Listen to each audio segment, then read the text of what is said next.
Hello everyone, एक बार फिर स्वागत है आप सभी का अपने यूट्यूब चैनल पर। तो फ्रेंड्स, जैसा कि आप थंबनेल पे देख ही चुके हो, आज की इस वीडियो में हम डिस्कस करेंगे national commissions and committees on education के ऊपर कुछ इंपॉर्टेंट क्वेश्चंस, कुछ इंपॉर्टेंट टॉपिक्स हम डिटेल में डिस्कस करेंगे, जो मेनली आपको आने वाले एग्ज़ाम HPU BEd एंट्रांस 2023 के एग्ज़ाम में ये क्वेश्चंस और टॉपिक जो होंगे वो आपको काफ़ी हेल्पफुल साबित होंगे। तो फ्रेंड्स, आपने करना क्या है, इन क्वेश्चंस के शॉर्ट फॉर्म में नोट से ज़रूर बना लेने हैं, क्योंकि रिवीजन के टाइम ये क्वेश्चंस आपको काफ़ी हेल्पफुल साबित होंगे। तो फ्रेंड्स, अगर आप HPU BEd एंट्रांस 2023 की तैयारी कर रहे हो तो इसके लिए मैंने एक अलग से प्लेलिस्ट बनाई है, जिसका जो लिंक है वो मैंने डिस्क्रिप्शन बॉक्स में दे दिया है। आप वहाँ पर जाकर वीडियोस देख सकते हैं। वहाँ पर आपको HPU BEd एंट्रांस के रिलेटेड 120 प्लस वीडियोज़ आपको देखने को मिलेंगी। सभी सेक्शंस की वीडियोज़ आपको वहाँ देखने को मिलेंगी। तो अपने प्लेलिस्ट में जाकर वीडियोज़ ज़रूर देख लेनी है। तो फ्रेंड्स, आप मुझे इंस्टाग्राम पर भी फॉलो कर सकते हो। इंस्टाग्राम आईडी का जो लिंक है वो मैंने डिस्क्रिप्शन बॉक्स में दे दिया है। तो फ्रेंड्स, वीडियो को शुरू करते हैं। सबसे पहले हम बात करते हैं न्यू एजुकेशन पॉलिसी के बारे में, राष्ट्रीय शिक्षा नीति के बारे में। भारत में अब तक कुल 3 राष्ट्रीय शिक्षा नीति जो है वो आ चुकी हैं। अब इनको हम थोड़ा डिटेल में डिस्कस करते हैं कि कौन कौन सी राष्ट्रीय शिक्षा नीति है, कब कब वो आई है। तो सबसे पहले हम बात करते हैं राष्ट्रीय शिक्षा नीति 1968 के बारे में। तो भारत में 1968 की राष्ट्रीय नीति को स्वतंत्रता के बाद शिक्षा के इतिहास में महत्वपूर्ण स्थान माना प्राप्त है।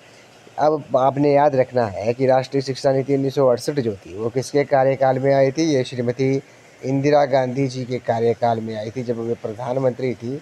तब 1968 में राष्ट्रीय शिक्षा नीति जो थी वे आई थी। तो ये आपने याद रखना है। भारत में 1968 की राष्ट्रीय शिक्षा नीति को स्वतंत्रता के बाद शिक्षा के इतिहास में महत्वपूर्ण स्थान प्राप्त है।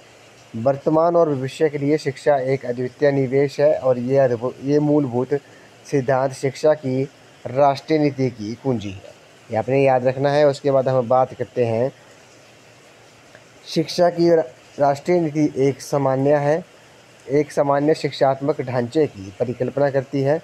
शिक्षा का ये ढांचा अब देश के सभी भागों में प्रचलित है, और ये ढांचा है 10+2+3 प्रणाली। ये NEP 1968 में ये कहा गया है, ये आपने याद रखना है। उसी तरह समानता को बढ़ावा देने के लिए सभी प्रकार के समान अवसर प्रदान किए जाने की आवश्यकता है। ये ज्ञान कोर का पाठ्यक्रम द्वारा अर्जित किया जाएगा। ये आपने याद रखना है। ये जो हमने बात की है कि हमने राष्ट्रीय शिक्षा नीति 1968 के बारे में, श्रीमती इंदिरा गांधी जब प्रधानमंत्री थी तो उनके काल में ये राष्ट्रीय शिक्षा नीति जो थी वे आई थी। अब हम बात करते हैं राष्ट्रीय शिक्षा नीति 1986 के बारे में। ये भी काफ़ी इंपॉर्टेंट है। ये दूसरी राष्ट्रीय शिक्षा नीति आई थी। NEP आई थी, कब आई थी? 1986 में आई थी। उससे पहले आई थी आपकी 1968 में। तो इस कमेटी का जो शीर्षक था वे आपका क्या था? शिक्षा की चुनौती एक नीति दस्तावेज। ये आपने नोट डाउन कर लेना है कि राष्ट्रीय शिक्षा नीति 1986 का जो टाइटल था वे क्या था? वे शिक्षा की चुनौती एक नीति दस्तावेज था। ये आपने याद रखना है, मोस्ट इम्पोर्टेंट है ये। उसके बाद बात करते हैं कमेटी ने अपनी रिपोर्ट में शिक्षा को व्यंग्य न मानकर एक निवेश माना है। सर्वप्रथम इस नई शिक्षा नीति की घोषणा भारत के तत्कालीन प्रधानमंत्री राजीव गांधी ने 5 जनवरी 1985 को राष्ट्र के नाम अपने प्रसारण में की थी। तो आपने याद रखना है कि राष्ट्रीय शिक्षा नीति जो थी 1986 की जो राष्ट्रीय शिक्षा नीति थी वे किसके कार्यकाल में आई थी? तो वो तत्कालीन प्रधानमंत्री श्री राजीव गांधी जी ने 5 जनवरी 1985 को राष्ट्र के नाम अपने प्रसारण में राष्ट्रीय शिक्षा नीति 1986 की घोषणा की थी। तो ये आपने याद रखना है। उसके बाद बात करते हैं इस नीति के अनुसार शिक्षा के द्वारा मस्तिष्क और आत्मा की आज़ादी, वैज्ञानिक दृष्टिकोण एवं राष्ट्रीय सद्भावना को विकसित किया जाता है। रिपोर्ट में 10+2+3 शिक्षा प्रणाली संपूर्ण देश में अपनाए जाने की बात कही गई है। तो 10+2+3 का जो स्ट्रक्चर था वे 1986 में उसकी रिपोर्ट में कहा गया था कि इसे पूरे देश में अपनाया जाए, इस स्ट्रक्चर को 10+2+3 को। ये आपने याद रखना है। तो अभी हमने बात की राष्ट्रीय शिक्षा नीति 1968 और राष्ट्रीय शिक्षा नीति 1986 के बारे में। राष्ट्रीय शिक्षा नीति 1968 जो थी वो श्रीमती इंदिरा गांधी जी के कार्यकाल में आई थी ये राष्ट्रीय शिक्षा नीति, जबकि राष्ट्रीय शिक्षा नीति 1986 जो थी ये श्री राजीव गांधी जी के कार्यकाल में आई थी। ये भी आपने याद रखना है। अब हम बात करते हैं जो राष्ट्रीय शिक्षा नीति, तीसरी जो राष्ट्रीय शिक्षा नीति आई थी वह कब आई थी? वह आई थी आपकी 2020 में। ये आपने याद रखना है। इससे पहले हमने डिस्कस की कौन कौन सी राष्ट्रीय शिक्षा नीति 1968 होगी, 1986 होगी, और अब हम बात कर रहे हैं NEP 2020 के बारे में। तो इसको थोड़ा हम डिटेल में जान लेते हैं। बात करते हैं राष्ट्रीय शिक्षा नीति 2020 के बारे में। तो भारत सरकार द्वारा 29 जुलाई 2020 को राष्ट्रीय शिक्षा नीति 2020 को मंजूरी प्रदान की गई थी तथा मानव संसाधन विकास मंत्रालय का जो नाम था वे बदल कर शिक्षा मंत्रालय कर दिया गया। ये आपने याद रखना है। ये नई राष्ट्रीय शिक्षा नीति ने 34 वर्ष पुरानी राष्ट्रीय शिक्षा नीति 1986 को इसने प्रतिस्थापित किया है। राष्ट्रीय शिक्षा नीति 2020 जो है उसने किसको प्रतिस्थापित किया है? ये क्वेश्चन जो था वो 2021 के एग्ज़ाम में HPBED एंट्रेंस में पूछा गया था कि जो राष्ट्रीय शिक्षा नीति 2020 है ये उस राष्ट्रीय शिक्षा नीति 2020 ने किस पुरानी राष्ट्रीय शिक्षा नीति को प्रतिस्थापित किया है, यानी कि वे किसकी स्थान पर आई है? तो ये आपने याद रखना है। उसने राष्ट्रीय शिक्षा नीति 1986 को प्रतिस्थापित किया है, 34 वर्ष पुरानी राष्ट्रीय शिक्षा नीति को। तो ये आपने याद रखना है। उसमें कहा गया है कि मानव संसाधन विकास मंत्रालय, ministry of human resource development, मानव संसाधन विकास मंत्रालय का नाम बदल कर शिक्षा मंत्रालय कर दिया गया है। ये आपने याद रखना है। क्वेश्चन आपसे पूछ सकते हैं कि शिक्षा मंत्रालय को पहले किस नाम से जाना जाता था? मिनिस्ट्री ऑफ एजुकेशन को, तो इसे मानव संसाधन विकास मंत्रालय के नाम से जाना जाता था। Ministry of human resource development के नाम से जाना जाता था। ये आपने याद रखना है। भारत के वर्तमान शिक्षा मंत्री कौन है? ये भी प्रश्न पूछ सकते हैं। तो श्री धर्मेंद्र प्रधान जी जो है वो भारत के वर्तमान शिक्षा मंत्री हैं। हिमाचल प्रदेश के शिक्षा मंत्री कौन है? श्री रोहित ठाकुर हैं। क्वेश्चन ये भी आपसे एग्जाम में पूछ सकते हैं।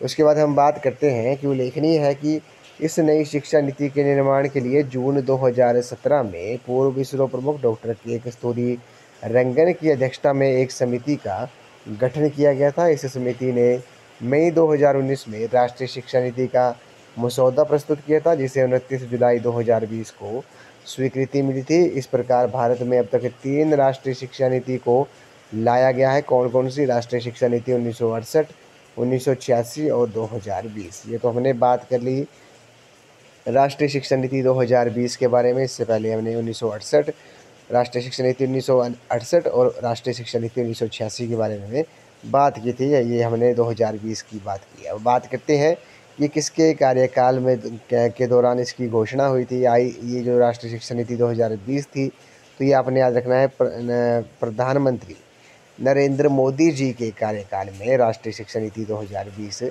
आई है। ये भी आपने याद रखना है। उन्हीं के कार्यकाल में राष्ट्रीय शिक्षा नीति 2020 जो है NEP जो है वो आई है। जबकि 1968 की जो राष्ट्रीय शिक्षा नीति थी वह श्रीमती इंदिरा गांधी जी के कार्यकाल में आई थी। जबकि 1986 की जो राष्ट्रीय शिक्षा नीति थी वे तत्कालीन प्रधानमंत्री राजीव गांधी जी के कार्यकाल के दौरान आई थी।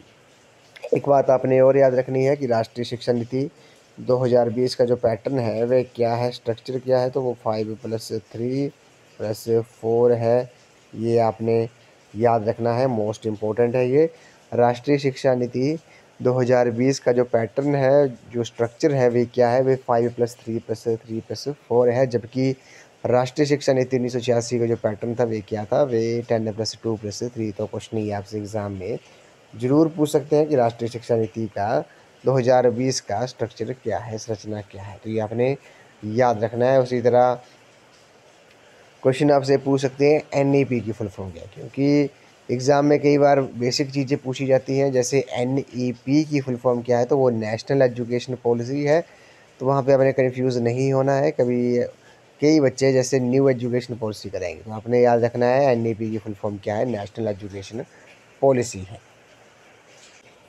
अब हम बात करते हैं कोठारी कमीशन के बारे में। मोस्ट इम्पोर्टेंट है कोठारी कमीशन, जिसे भारतीय शिक्षा आयोग के नाम से भी जाना जाता है। ये आपने याद रखना है। कोठारी कमीशन को और किस नाम से जाना जाता है? इंडियन एजुकेशन कमीशन के नाम से जाना जाता है। भारतीय शिक्षा कमीशन का जो गठन था वो भारत सरकार ने सन 1964 में किया है। इस कमीशन के अध्यक्ष डॉक्टर DS कोठारी थे। ये आपने याद रखना है।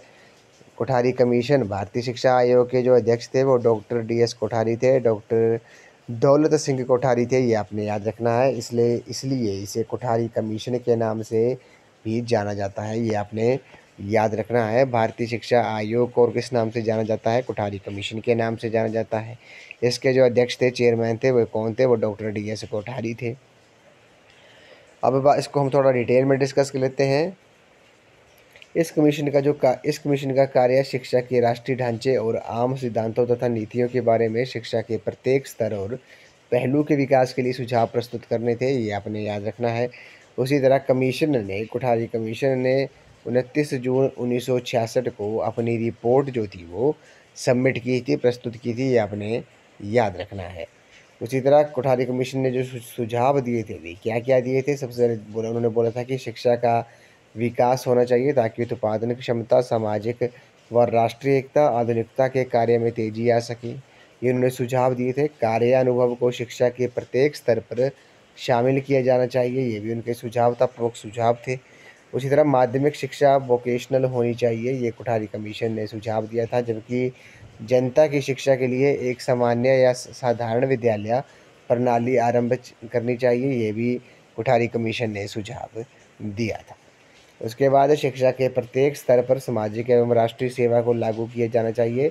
स्कूली और ऊंचे स्तर पर शिक्षा का माध्यम राजकीय भाषा होनी चाहिए। अंग्रेजी भाषा को स्कूली स्तर से ही बढ़ावा दिया जाना चाहिए। जबकि माध्यमिक शिक्षा का व्यवसायीकरण करने के लिए कमीशन ने जोरदार सिफारिश की थी, ये आपने याद रखना है। कमीशन ने अपनी report education and national development शीर्षक प्रदान किया था। क्वेश्चन ये पूछा गया था HPUB एंट्रेंस में।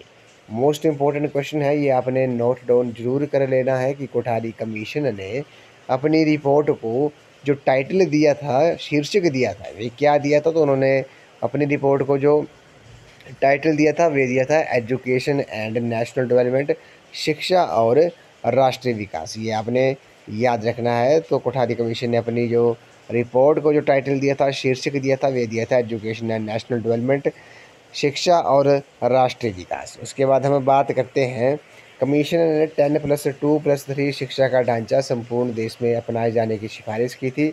शिक्षा को उत्पादकता से जोड़ा जाए, ये भी सुझाव जो था वो कोठारी कमीशन द्वारा दिया गया था। अब कुछ वन लाइनर क्वेश्चंस हैं, उनको भी हम डिस्कस कर लेते हैं। जैसे सबसे पहले बात करते हैं NCERT के बारे में। तो NCERT की आपको फुल फॉर्म पता होनी चाहिए। National council of education research and training जो है वो NCERT की फुल फॉर्म है। राष्ट्रीय शैक्षिक अनुसंधान और प्रशिक्षण परिषद NCERT का जो गठन था वे कब हुआ था? ये आपने याद रखना है। इसका जो गठन था वो 1 सितंबर 1961 को मानव संसाधन विकास मंत्रालय द्वारा किया गया था, ये आपने याद रखना है। मिनिस्ट्री ऑफ एजुकेशन को पहले मानव संसाधन विकास मंत्रालय के नाम से जाना जाता था। NCERT की फुल फॉर्म आपको पता होनी चाहिए, national council of education research and training है। इसका गठन हुआ कब था? 1 सितंबर 1961 को हुआ था, ये आपने नोट डाउन जरूर कर लेना है। क्वेश्चन NCERT से जो है वो पूछा ही जाता है। उसके बाद बात करते हैं CBSE के बारे में। CBSE केंद्रीय माध्यमिक शिक्षा board, central board of secondary education का जो गठन था वो 1929 में किया गया, ये आपने याद रखना है। इसका हेडक्वार्टर जो है वो कहाँ पर है? वो आपका न्यू दिल्ली में है, ये भी आपने याद रखना है। CBSE का मोस्ट इंपॉर्टेंट है, क्वेश्चन आपसे एग्जाम में पूछ सकते हैं। उसके बाद बात करते हैं NCTE के बारे में, मोस्ट इंपॉर्टेंट है। NCTE की फुल फॉर्म जो होती है वो national council for teacher education, ये आपने याद रखना है। National council for teacher education का जो गठन था वो 1973 में किया गया, जबकि NCTE एक्ट जो था वो 1995 में पारित हुआ था। मोस्ट इंपॉर्टेंट क्वेश्चन है, ये आपसे एग्जाम में पूछ सकते हैं। अगले प्रश्न में चलते हैं, UGC की बात करते हैं। UGC जिसकी जो फुल फॉर्म है वो यूनिवर्सिटी ग्रांट कमीशन है, ये आपने याद रखना है। यूनिवर्सिटी ग्रांट कमीशन विश्वविद्यालय अनुदान आयोग अधिनियम जो था वो 1956 में पारित हुआ, ये आपने याद रखना है। UGC एक्ट जो था वो कब पारित हुआ था? 1956 में पारित हुआ था। केंद्रीय विद्यालय स्कूल जो है KVS 1963 में ये स्थापित किए गए थे, ये भी आपने याद रखना है। मोस्ट इम्पोर्टेंट है, राष्ट्रीय साक्षरता मिशन, नेशनल लिटरेसी मिशन जो था वो 1988 में शुरू किया गया था। तो ये भी क्वेश्चन HPUB एंट्रेंस में पूछा गया था कि NLM की जो शुरुआत थी वो कब हुई थी नेशनल लिटरेसी मिशन की? तो ये 1988 में हुई थी। फुल फॉर्म भी पूछी जा सकती है। एनएलएम की फुल फॉर्म क्या है? नेशनल लिटरेसी मिशन है और 1988 में ये शुरू हुआ था। उसके बाद बात करते हैं मिड डे मील स्कीम के बारे में। मिड डे मील योजना जो है वो 1995 में शुरू की गई थी। कब? 1995 में। ये आपने नोट डाउन जरूर कर लेना है। मिड डे मील जो स्कीम थी वो 1995 में शुरू की गई थी। कौन सी स्टेट जो थी, फर्स्ट स्टेट कौन सी थी जिसने मिड डे मील स्कीम जो थी वो शुरू की थी? तो वो तमिलनाडु थी। ये भी आपने याद रखना है, क्वेश्चन एग्ज़ाम में पूछा जाता है। उसी तरह बात करते हैं नवोदय स्कूल जो थे वो 1986 में शुरू किए गए थे, मोस्ट इम्पोर्टेंट है। ऑपरेशन ब्लैक बोर्ड 1986 में प्राथमिक विद्यालयों में शुरू किया गया था। ये भी आपने याद रखना है। ऑपरेशन ब्लैक बोर्ड जो था वो कब शुरू किए गए थे? वो 1986 में शुरू किए गए थे। अब बात करते हैं राष्ट्रीय मुक्त विद्यालय नेशनल ओपन स्कूल का जो गठन था वही कब किया गया था? वो 1989 में किया गया था। नेक्स्ट बात करते हैं डीपीईपी के बारे में। तो आपको इसकी फुल फॉर्म पता होनी चाहिए। डिस्ट्रिक्ट प्राइमरी एजुकेशन प्रोग्राम जो था डीपीईपी 1994 में शुरू किए गए थे। ये भी आपने याद रखना है, मोस्ट इम्पोर्टेंट है ये। उसी तरह बात करते हैं हम इग्नू के बारे में। तो इग्नू आपको पता है इग्नू की फुल फॉर्म क्या होती है? Indira Gandhi national open university का गठन जो था वो सितंबर 1985 में हुआ था। इसका जो हेडक्वार्टर है वे न्यू दिल्ली में है। ये भी आपने याद रखना है। उसी तरह बात करते हैं हम एडल्ट एजुकेशन के बारे में। प्रौढ़ शिक्षा कार्यक्रम प्रोग्राम जो था वो 1978 में शुरू किया गया था। राष्ट्रीय शिक्षा नीति नेशनल पॉलिसी ऑफ एजुकेशन 1986 द्वारा 10+2+3 पद्धति को लागू किया गया था। ये आपने याद रखना है। अब इसके बाद हम बात करते हैं कुछ इंपॉर्टेंट आर्टिकल्स हैं जो भी एग्ज़ाम में पूछे जा सकते हैं। जैसे आर्टिकल 45 जो है, अनुच्छेद 45 में कहा गया है कि 6 से 14 वर्ष के बच्चों को निःशुल्क और अनिवार्य शिक्षा का प्रावधान है। आर्टिकल 45 में अनुच्छेद 30 में बोला गया कि अल्पसंख्यकों की शिक्षा से जुड़ा हुआ है। ये आर्टिकल 30 से आपने याद रखना है। उसके बाद आर्टिकल 46 अनुसूचित जाति जनजाति व कमज़ोर वर्गों की शिक्षा से जुड़ा हुआ है। अनुच्छेद 46 ये आपने याद रखना है। जबकि अनुच्छेद 28 में धार्मिक शिक्षा की स्वतंत्रता का प्रावधान है। ये भी आपने याद रखना है। अनुच्छेद 350A में मातृभाषा में शिक्षा सुविधा का प्रावधान है। अनुच्छेद 351 में हिंदी भाषा के विकास का प्रावधान है। ये भी आपने याद रखना है।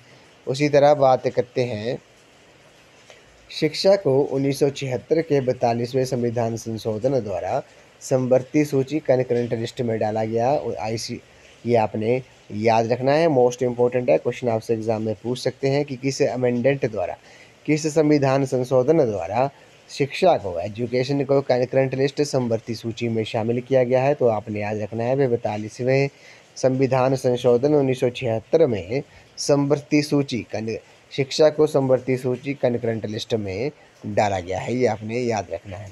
उसी तरह बात करते हैं आईसीडीएस के बारे में। इसकी जो फुल फॉर्म है वो आपकी इंटीग्रेटेड चाइल्ड डेवलपमेंट सर्विसेज है। ये आपने याद रखना है। आईसीडीएस इंटीग्रेटेड चाइल्ड डेवलपमेंट योजना है। समेकित बाल विकास सेवाएं हैं। ये आपने याद रखना है, हिंदी में कहा जाता है। 1975 में शुरू की गई थी। ये आपने याद रखना है। आईसीडीएस की फुल फॉर्म क्या है? Integrated child development service. उसी तरह बात करते हैं ईसीसीई के बारे में। Early childhood care and education, इसकी फुल फॉर्म है शाला पूर्व शिक्षा से संबंधित है। ये आपने याद रखना है। शैशव पूर्व देखभाल एवं शिक्षा, ईसीसीई जो है वो मुख्य रूप से 3 से 6 वर्ष के बच्चों से जुड़ी हुई है। ये आपने याद रखना है। ईसीसीई की फुल फॉर्म क्या है? Early childhood care and education है।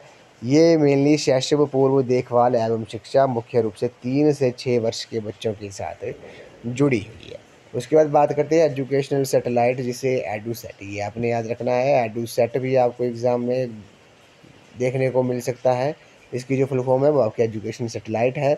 एजुकेशनल उपग्रह सैटेलाइट जो था वो 2004 में लॉन्च हुआ था। ये भी आपने याद रखना है। बात करते हैं बीएचयू के बारे में। विश्व हिंदू यूनिवर्सिटी जो है, बीएचयू की स्थापना 1915 में मदन मोहन मालवीय ने की थी। ये भी आपने याद रखना है। जबकि जेवी वाटसन को व्यवहारवाद का जनक कहा जाता है। ये भी आपने एक शॉर्ट की पॉइंट में ये लिख लेना है कि जेवी वाटसन को किसे व्यवहारवाद का जनक कहा जाता है? तो जेवी वाटसन को वो कहा जाता है। तो फ्रेंड्स आज की इस वीडियो में बस इतना ही। आज हमने national commissions and committees on education के ऊपर कुछ इंपॉर्टेंट टॉपिक डिस्कस किए। मेनली नेशनल एजुकेशन पॉलिसी 1968, 1986, 2020 के बारे में हमने डिटेल में बात की। उसके बाद हमने थोड़े questions, one liner question discuss किए जो एजुकेशन से संबंधित थे, चाहे वे आर्टिकल्स हो, चाहे वे एवरीवेशन हो, वो हमने इस वीडियो में डिस्कस किए। तो फ्रेंड्स आई होप आपको ये वीडियो पसंद आई होगी, तो वीडियो को लाइक शेयर एंड कमेंट जरूर कर दें। और ये क्वेश्चंस आपको HP BEd एंट्रांस में 101% आपको एग्ज़ाम में काफ़ी हेल्पफुल साबित होंगे। आपने करना क्या है, इन क्वेश्चंस के शॉर्ट फॉर्म में नोट्स भी जरूर बना लेने हैं, क्योंकि रिवीजन के टाइम ये क्वेश्चंस आपको काफ़ी हेल्पफुल साबित होंगे। तो फ्रेंड्स अगर आप HP BEd एंट्रांस 2023 की तैयारी कर रहे हो, तो इसके लिए मैंने एक अलग से प्लेलिस्ट बनाई है, जिसका जो लिंक है वो मैंने डिस्क्रिप्शन बॉक्स में दे दिया है। आप वहां पर जाकर वीडियोस देख सकते हो। वहां पर आपको HP BEd एंट्रांस के रिलेटेड 120+ वीडियोस आपको देखने को मिलेंगी। सभी सेक्शंस की वीडियोस आपको देखने को मिलेंगी। National commissions and committees on education, teaching aptitude and attitude, HPG के Hindi, English, math, reasoning, current affair की वीडियो भी आपको वहाँ देखने को मिलेंगी। तो आपने प्लेलिस्ट में जाकर वीडियोस ज़रूर देख लेनी है। तो फ्रेंड्स आप मुझे इंस्टाग्राम पर भी फॉलो कर सकते हो। इंस्टाग्राम ID का जो लिंक है वो मैंने डिस्क्रिप्शन बॉक्स में दे दिया है। तो फ्रेंड्स आज की इस वीडियो में बस इतना ही। आई होप आपको ये वीडियो पसंद आई होगी, तो वीडियो को लाइक शेयर एंड कमेंट जरूर कर दें। तो थैंक यू फ्रेंड्स।